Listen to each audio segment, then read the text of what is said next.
What's up, my X-Crafting friends? Welcome back to the channel, and I hope you guys had a Merry Christmas and a Happy New Year. We are in Santa's workshop about to test out and talk about one of my Christmas gifts that I've got. Now, I have seen numerous videos on YouTube about this particular product, and they're good, but they don't really show a lot of use. They just talk about the piece of equipment itself and their thoughts and reviews on it, which is fine and good. It helped me to kind of make my decision on what I thought about this myself. But I was thinking, yeah, I would love to see a little more real world, I guess you could say, use of this particular piece of equipment. So without further ado, let's get right on into it.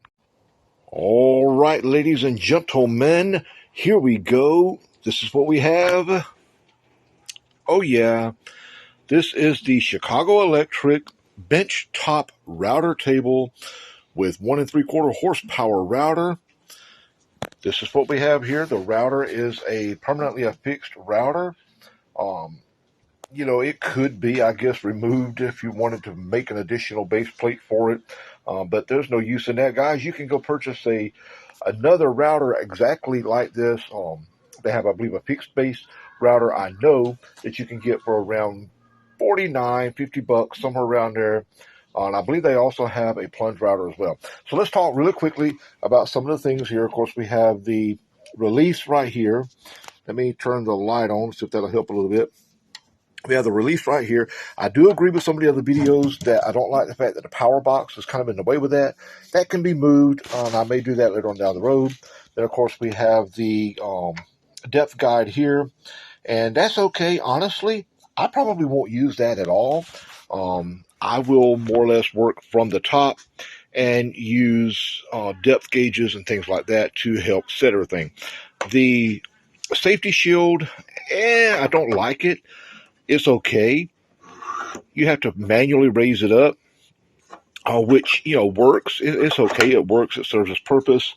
The fence seems to be pretty sturdy. Of course, it's made of plastic and everything. And then, of course, it has this here, which is basically an additional fence that it could be a stop or it could be a little bit of a shim setup, and it works great. But, adjustment-wise, it works great. So let's take a look at one more thing here. And that is this right here, the miter gauge. Now, sorry, my dog's barking in the background. She hears the neighborhood kids out playing. The miter gauge, it's okay. It's a little loose, but, it serves its purpose. It doesn't have so much play in it that I'm too worried about that. It's not the absolute best. It freely slides pretty good. I would keep that track there cleared out and everything. So, it slides in pretty good. And, it locks down just. I would definitely recommend getting a square that you can use on this to help making sure that everything is squared up and ready to go. This did come with 3 different size collets. It has I believe already in it is going to be the 1/4 inch. And then it came also with a 1/2 inch and a 3/8. And unlike some of the others, I have not really seen very many 3/8 router bits in the stores. I've seen 1/4 and I've seen 1/2, but not very many 3/8. But that came with it. And of course, it also came with the zero clearance inserts, and these just drop right down inside here and snap in place. It came with a few different sizes of that. The wind is blowing out here, guys, and picking up. So it came 1, 2, 3, 4, 5 different inserts right there. And of course, the tools for adjusting the collet with a 24 and a 21. I have a 21 and a 24. 21, of course, is for the motor itself. 24 is going to be for the collet nut. And this is pretty much it. Of course, like I say, the collets, let me put everything up here, that came with the tool. There's the additional collets, and then the one is already in the router. And this is it. This is what comes in the package. The only assembly that has to be really done is, of course, assembling the legs. That's not that big of a deal. Putting the fence on, that's not big of a deal. It has 2 carriage bolts that goes in the back here. And then this piece here, you just have to assemble this piece right here. It's a simple screw. That's all it is. That's all there is to it. All there is to assembling it. And of course, it has the on-off switch here. And let me move this out of the way because there is power connected to it. The on-off switch here, and that gets us power. And of course, it has the safety lock on it as well. So let's move forward and try to do a couple of real-world uses of it. And I'll give you my thoughts on how it does and everything. And we're going to show the use of it. And I've got, of course, a few different router bits here that I brought out. I've got some roundover bits. I've got some straight cut bits. So we're going to try a couple of different ones, just using some scrap wood, see how this does. Although this is pretty sturdy, it's going to slide a little bit. I would recommend running you some screws into your bench that you're going to lock it down to. Something that you can, probably one in each corner would work. I will be eventually making a dedicated table for this, and doing so, this will then be able to go over a couple of carriage bolts that I'll have set up ready to go. That'll be fixed in, locked in, that I can just set it down over them and lock it in. So let's get going. Here we go. Wait a minute. Before we get moving, we have all of these spare parts here. And, you don't want to lose those parts, so what can we do with those? Well, Harbor Freight has an answer to that as well. These lovely, sorry about my finger getting in the way there, these lovely little deals right here. That's right, the little ammo boxes that they sell. Usually you can get these on sale quite often for like $2 and $2.96, somewhere around there for this size here. These work amazing for keeping your small parts in so that you do not lose them. So yeah, grab you one, guys. Let's go.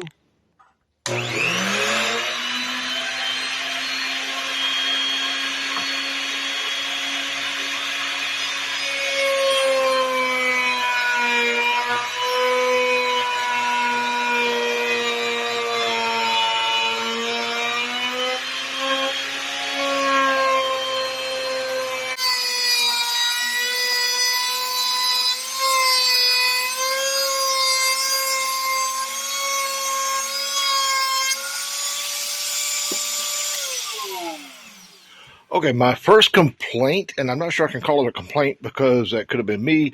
I'll tell you, it's cold out. My hands are cold, and just trying to hold on to the wood. I kind of let it move a little bit. That could have been my fault. And it's something that could be easily fixed with a little bit of a guide.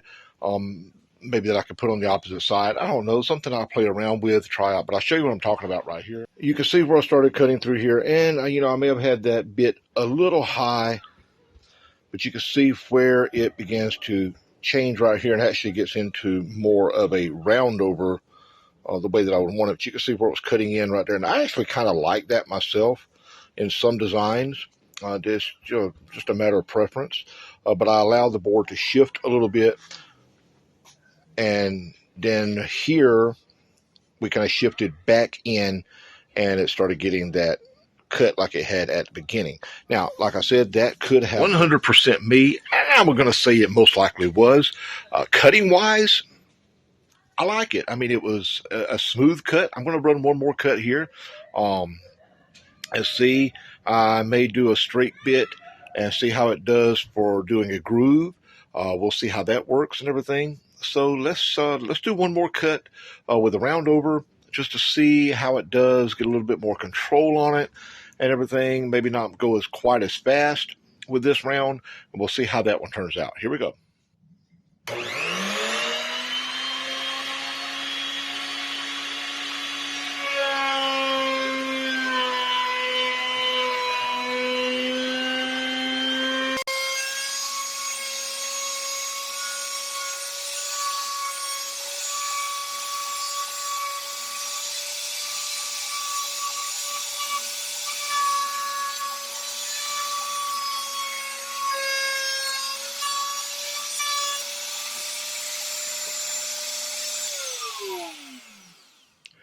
Okay, that was a little better. I'm not going to lie, this piece of wood is wet. It has been laying out in the yard, so it wanted to bind a little bit in a couple of spots. Plus, this piece of wood is also kind of beat up.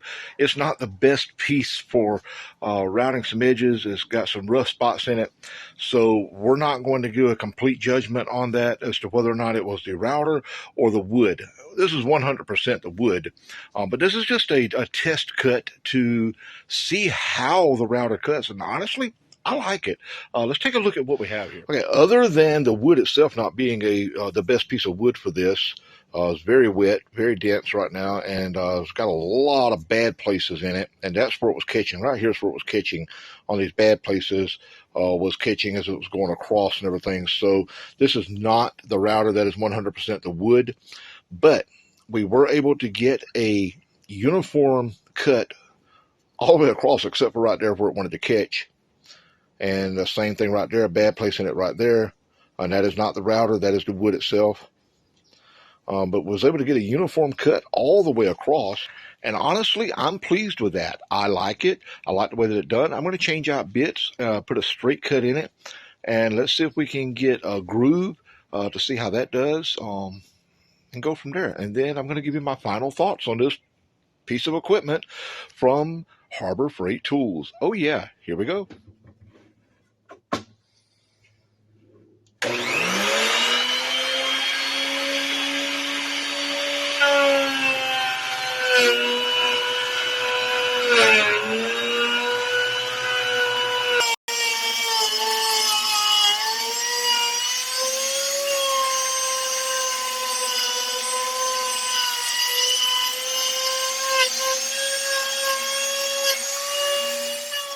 So we have a straight cut groove all the way down, and this is where I started cut and actually forgot to lock down the fence. So I had to stop and start again. Now, I will tell you, this wood, you can see this wood is very wet, so it did want to gum up. So that's, again, not the tool. That is 100% me for using a piece of wet wood, but it's all I had laying around that I could get access to without getting into my actual build stock, and I didn't want to do that for experimenting. But as far as the cut, I cannot complain. Did not go very deep. You can see, let me raise this up out of the way. You can see how deep I went. And, recommend if you're going to do cuts and if you need to go deeper, start shallow like this and then come back with another pass. That would be my recommendation. Never try to go with a deep cut all at one time. But for this right here, I am very pleased with how that turned out for the cut. It's a straight cut, clean cut, and turned out very well. Again, this was a wet piece of wood. Now let me show you what I did here. This corner right here, I just placed just a little small decking screw into that corner there and into that corner there, just to kind of hold it in place. And, other than the table itself, and that's because it's sitting on sawhorses, other than that, it done great. So do I recommend the Chicago Electric 1 3/4 horsepower router and table? Absolutely. I know a lot of people has their doubts and their complaints with Harbor Freight Tools, but I'm going to be honest with you. For the cost, I have absolutely no complaints on this. Like I said, the parts that came with it, the fence, of course, is a plastic fence here, but it works great. I will tell you these numbers here, I would not 100% go by these. For a practice run, they were fine. I believe eventually, because these are printed on, these will eventually rub off. The tabletop itself is pretty sturdy. There was some complaints from other videos that was talking about using a 1/4-inch bits, 1/4-inch shaft bits, and everything, and it not clearing and having to raise the bit just a little bit. But honestly, that's not a big deal. And if you do it properly, it will work. Now, the miter gauge simply just slides right into the track here, and it, works out pretty good. Perfect for this. I'm not so sure about trusting miter cuts with it. If you're going to do that, definitely use a square of some sort that you can get your angles with to make sure that you are accurate on the settings on that. And that's with any tool. I don't care what brand it is. These miter gauges that come with these things are cheap. Yes, you can get aftermarkets that are a little bit better, and I would recommend it if you do so. One more thing that I'm going to show you that I think is something to look at in changing. This right here, guys, the power box. This thing is in the way of getting to the release for raising your router up and down. Is it a big deal? Well, no, not really. I mean, you can basically just fill up under here and notice you're dropping it and releasing it. But you could simply remove this screw here. This is for one of the legs. And these two screws right here, which holds the power switch in, and simply slide that power switch over and replace that screw here. And that will hold both the power box and the leg in place. And that will move this over about maybe 2 inches. And that will give you access and clearance. You will sacrifice having one screw on this side, which will give it some play, but that's not a big deal if you're not concerned about it. Other than that, I give this router table and router I'm going to say a 9 out of 10, maybe an 8.5 out of 10, simply for some of the design aspects to it that makes it difficult to use, such as the power switch being in the way. And of course, I'm going to just turn the camera like this right here. Just kind of aggravating of having to lift this up to set. Not that big of a deal. I would like to maybe have some way for it to, when I slide the wood through, for that to make a difference. But other than that, I can't complain. The fence, although it is a hard plastic, it is a sturdy fence and locks in place. Now, I will tell you this. You're going to need to make sure that you keep any sawdust out from underneath here, because that will make a difference. So you want to keep this cleaned out. Get you a little small paintbrush or something like that to use just to kind of keep that brushed out. And, you can simply just kind of loosen it up. And it's not that difficult. You can loosen it up, move it back, brush out from around it. Keep the dust and everything, the sawdust and everything brushed off of it, out from around it. And that should make everything perfect for using this table in everyday woodworking in your workshop. So if you are a beginning woodworker, I highly recommend before you go spend $200, $300, $400 for a higher end router table, try out this first, because you may be surprised. This may be the answer to everything that you need for getting those tools and getting your workshop set up and ready to go. And yeah, why spend large amount of money for something that you can get at Harbor Freight and it do the exact same thing? I have a few router bits that I use with my hand router. And again, this is a fixed router to the router table. That's not a big deal. That is something that, you can go get another router, another fixed base Chicago Electric router, the exact same one, if you like this particular router, and spend around $50 for it. Or you could go a little bit more and get, one of the, I believe they had the Bauer up there for around $70, $70, $80. I'm not sure. I'll have to check next time I go into Harbor Freight. This is actually a plunge router. That's actually going to be my next route to go for when I want to use handheld routing and everything. I don't do a lot of plunge routing. Most everything I do is going to be decorative or functional use for the type work that I do. So the router table was what I absolutely needed, and I can't wait till I get back out here and start doing some big woodworking projects. Oh yeah. So guys, comment down below. Let me know what you think. Do you have this tool? If you do, what are your thoughts on it? If you don't have it, would this video make you decide, you know what, I'm going to run up to Harbor Freight and grab one of these? Yeah, now these were on clearance at my Harbor Freight. So I'm not sure as to whether or not your Harbor Freight will actually have them, so you might want to check. But they may be bringing in something similar to this. But yeah, if your Harbor Freight has them and right now they're on clearance, go grab it. Hey, and guess what? I was able to put the extended warranty on it, even though it was clearanced out. So yeah, if you want it, go grab it while they have them. Until next time, guys, you know what to do. As always, stay crafty and have fun with what you're doing. Oh yeah, hey, don't forget to hit that subscribe button, ring that bell, comment, like, and share.